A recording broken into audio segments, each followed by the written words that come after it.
Right now, News 9 this morning, we are live in Luther with the latest following these devastating fires that barreled over homes and a daycare. Dozens are out of their homes this morning after fire forced families to evacuate in Cleveland County. It's average Skycam this morning, hot and dry. That has Governor Fallon urging Oklahomans to remember the state is a tinderbox. It's Oklahoma's own News 9 in high definition.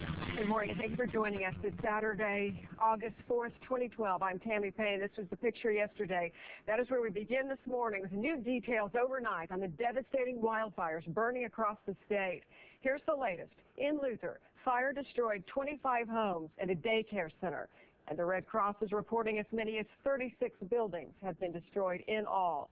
Right now, the Oklahoma County Sheriff is searching for an arsonist. In Cleveland County, the Red Cross reports as more than 100 buildings have been destroyed. We know that includes several dozen homes. And many people are waking up in shelters after being evacuated. News 9's Adriana Vashinsky joins us now live with more from Luther. Adriana, what can you tell us there? We can see that you still have some fire burning there.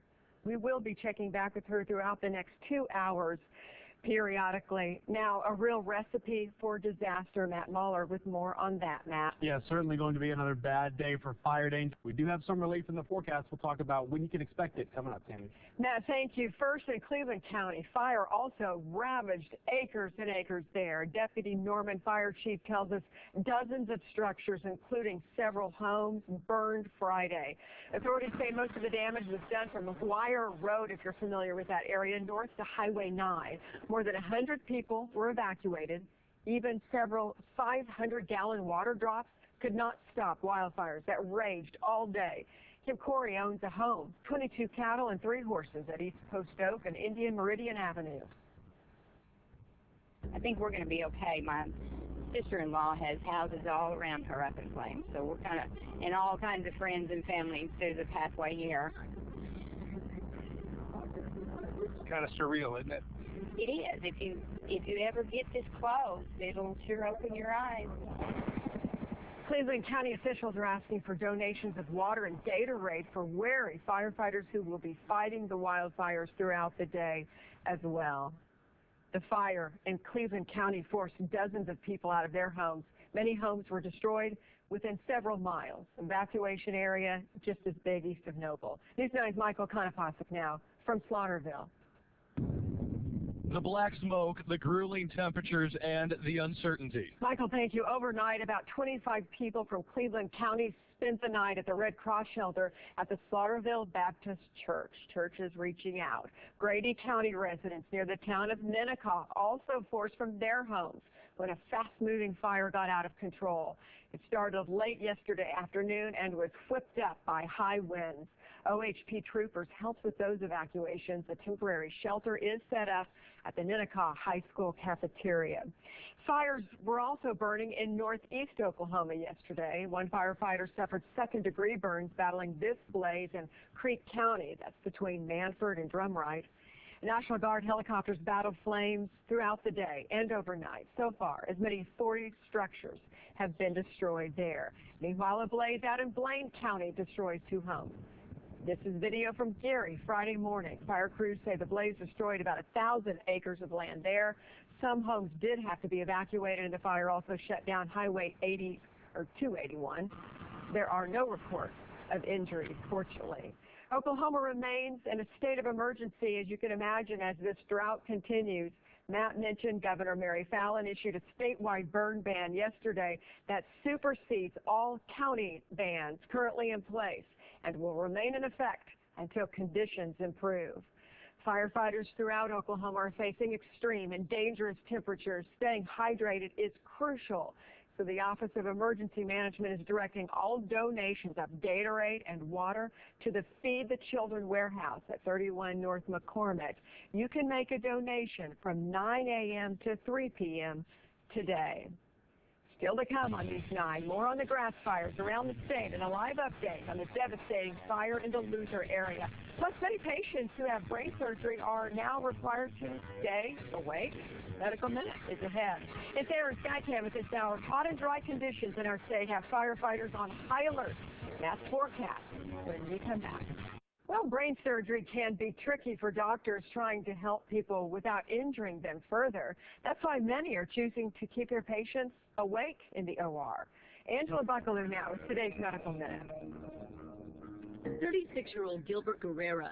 Also this morning, if you love babies, here's the chance to help thousands. Infant Crisis Services helped 14,000 children last year, but by providing what they need most, food and clothing. And now we're throwing a baby shower for them. Our Bobby Miller is due in a few weeks with baby number 3, and she's using this as a chance to shower other babies with diapers. If you buy diapers sizes newborn to 6, you can drop them off this morning.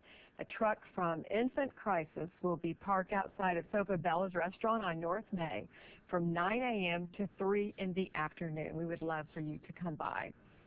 Still to come on News 9, Matt has to check you for a full forecast. Obviously hot and dry today, dangerous conditions, and he'll tell us if a break is coming our way when we return. You're watching Oklahoma's own News 9 this morning in high definition. Welcome back. We continue to follow the latest developments in the wildfires across the state. One hard-hit area is Luther. That's where News 9's Adriana Ivashinsky joins us now live. Good morning again, Adriana. Extreme fire danger this morning, Matt. That's right, Tim. We're going to have another day of very hot conditions. Let's take a break and be right back. Driven by your Oklahoma formula, this is News 9 Sports with Chuck Fisher. Football is finally back. Have a great Saturday, Oklahoma. News 9 in high definition. And right now on News 9 this morning, we are live. We've all clearly seen the drought is dangerous for fires and devastating for farmers. Ron Hayes now on the drought and 2012 Farm Bill. Howdy, neighbors. Good morning, everybody. Ron Hayes, a farmer Sharon. Thank you for that. Well, step onto the field during any Little Kickers class, and you'll find it transformed into a world created just for your child. We're talking about 50 minutes of highly creative, high energy, and age-appropriate activities that teach technically sound soccer skills and help children soar in other areas.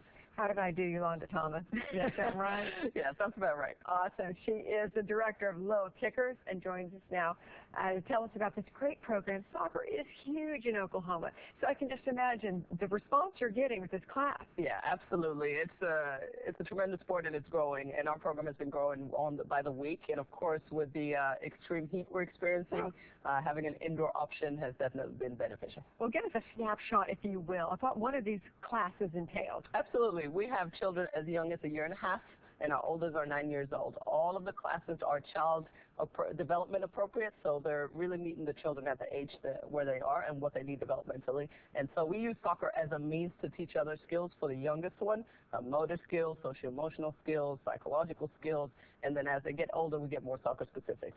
So it's very physical, which is great for kids. But you have a lot more going on than that. You mentioned developmentally. You're really helping kids mature. Absolutely. So, for example, our 3- and 4-year-olds, they have huge imagination. So when they come out, we're not just teaching soccer. We're in the ocean swimming with sharks, and the soccer ball is just there. So we're really engaging them where they are.